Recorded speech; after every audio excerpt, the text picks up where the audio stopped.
with the yard operations that I run, I have to give the yard workers, the loaders, their assignments, the drivers, their assignments, have a reasonable idea of where the jobs are, how long it would take a driver to come in, how long it would take the driver to come back, what the load is, how the load has to be loaded, and what the legalities are to transporting material down the road, because it's not always as simple as, hey, here's a 2x4 and we throw it on a truck and down the road it goes. We build trusses here, which is probably one of our big things that we do, and the truss configuration is not normally what you see on a truck going down the road. We certainly run stuff that's 12, 13,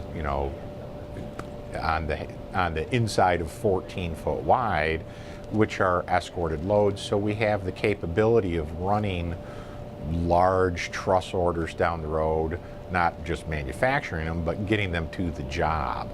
When interacting with the customers, a lot of the customers that I do deal with are actually the framers in the field. And the framers in the field may be coming to a point that we've delivered a lumber load and they look at it and, we made a mistake. Maybe we shipped 2x8s for the rafters, but the print calls for 2x10s. Maybe it was our fault. Maybe the architect changed something and we did a quote from a preliminary drawing.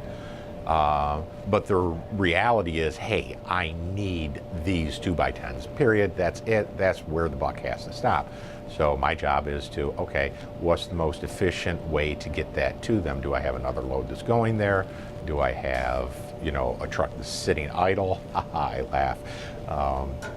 But to get that to that job site as quick as possible, because time is money, whether it's our time or the framer in the field, because it's all hand in hand. The framer, the builder, the drywaller, everybody has to work in unison, and once one point gets tripped up, it just makes a catastrophe down the road. Maybe the drywallers that they had scheduled were scheduled for next Tuesday, and the job doesn't get done until Wednesday.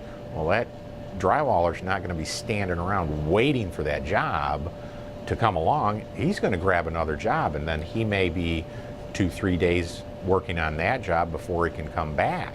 And you see how it just actually cascades into problem after problem. So my job is to make sure that everybody gets their stuff as expediently as possible.